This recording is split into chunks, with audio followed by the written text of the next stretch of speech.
வாடிக்கையாளர் தொடர்பு மேலாண்மையில் முன்னணி நிறுவனமாக திகழ்ந்து வருகிற சேல்ஸ்போர்ஸ் நிறுவனம் இந்த ஆண்டு 3000 இன்ஜினியரிங் மாணவர்களுக்கு டெவலப்பர்ஸ் பயிற்சி வழங்க திட்டமிட்டுள்ளது. வாடிக்கையாளர்கள் தொடர்பு மேலாண்மையில் உலகளாவிய முன்னணி நிறுவனமாக சேல்ஸ்போர்ஸ் நிறுவனம் திகழ்ந்து வருகின்றது. இந்த நிறுவனத்தின் சார்பாக இன்று கோவை பந்தயசாலையில் உள்ள தனியார் உணவகத்தில் செய்தியாளர்களிடம் பேசிய சேல்ஸ்போர்ஸ் நிறுவனத்தின் இந்திய விற்பனை பிரிவின் உதவி துணைத் தலைவர் கமல்காந்த் கூறும்பொழுது, டிஜிட்டல் துறையில் இந்தியாவை முன்னெடுத்து செல்லும் வகையில் ஏஐ என்று அழைக்கப்படும் செயற்கை நுண்ணறிவு மற்றும் ஆட்டோமேஷன் துறையை மேம்படுத்தி அதன் மூலமாக அனைத்து தொழில்களின் வணிக மேலாண்மை மேம்படுத்த புதிய புதிய யுக்திகளை கொண்டு வரும் நோக்கில் சேல்ஸ்போர்ஸ் இயங்கி வருகிறது. மேலும் ஏஐ துறையில் தற்போது ஏற்பட்டுள்ள புரட்சி காரணமாக வாடிக்கையாளர்களின் உறவுகள் மேம்படுத்தப்பட்டு வருகிறது. இது பணியாளர்களின் உற்பத்தி திறனை உயர்த்துகிறது. தற்போது தமிழ்நாடு திறன் மேம்பாட்டுக் கழகத்தின் மூலமாக நான் முதல்வன் என்ற திட்டத்தின் கீழ் ஆண்டுதோறும் 1 மில்லியனுக்கு அதிகமான மாணவர்களுக்கு திறன் பயிற்சியை வழங்கி இந்தியாவை திறன் தலைநகராக மாற்றும் யுக்திகளை செய்து வருகிறது. மேலும் இந்த ஆண்டு பொறியியல் கல்லூரிகளில் 7வது செமஸ்டர் கிரெடிட் திட்டத்தின் கீழ் சேல்ஸ்போர்ஸ் நிறுவனம் மாணவர்களுக்கு டெவலப்பர்ஸ் பயிற்சியை வழங்க உள்ளது.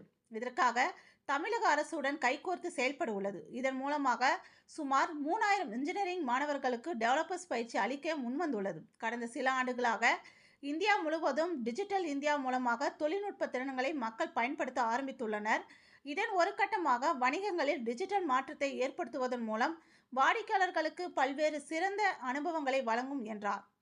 இந்த நிகழ்ச்சியின் பொழுது GM ப்ரொஃபைல் இண்டஸ்ட்ரீஸ் நிறுவனத்தின் தலைமை இயக்க அதிகாரி டாக்டர் ராமச்சந்திரன், இந்திய பங்குதாரர் ரோஹித் குமார், பிரிஸ்கேல் நிறுவனத்தின் முதன்மை செயலதிகாரி அஜய் ஜெயகோபால் உள்ளிட்டோர் பலர் கலந்து கொண்டனர் என்பது குறிப்பிடத்தக்கது.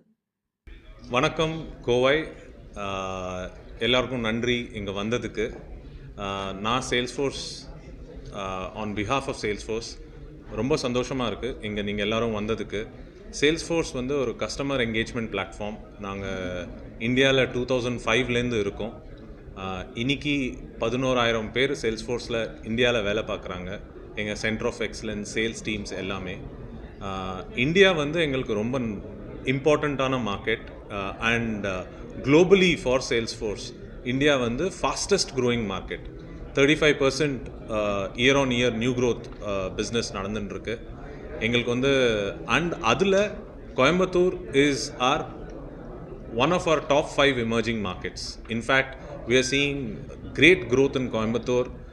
ஏன்னா கோயம்புத்தூர் வந்து வெறும் எல்லாரும் வந்து டெக்ஸ்டைல் ஹப்னு நினைக்கிறாங்க. நாங்கள் அந்த மாதிரி பார்க்கல. எங்கள் கஸ்டமர்ஸ் வந்து இங்கே டெக்ஸ்டைலாக இருக்கட்டும், மேனுஃபேக்சரிங்காக இருக்கட்டும், நாங்கள் வந்து medical services as an industry, education, IT and in fact எல்லாருமே வந்து கோயம்புத்தூரை மான்செஸ்டர் ஆஃப் சவுத்துன்னு கூப்பிடுவாங்க. ஆனால் நான் வந்து சிலிகான் வேலி ஆஃப் தமிழ்நாடுன்னு கூப்பிடலான் இருக்கேன். And that is what we are seeing. There are lot of start ups which are Salesforce based, which have getting incubated here in Coimbatore. A great ecosystem is being born. A lot of pleasure with respect to that. We are very keen.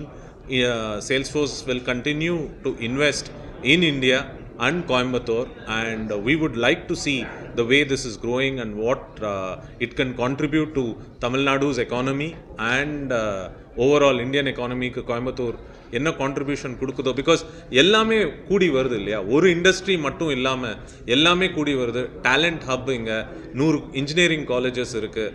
எல்லாத்துக்கும் ரொம்ப ரொம்ப கன்வீனியண்ட்டாக இருக்குது. அதனால் thanks for this opportunity and we are very excited.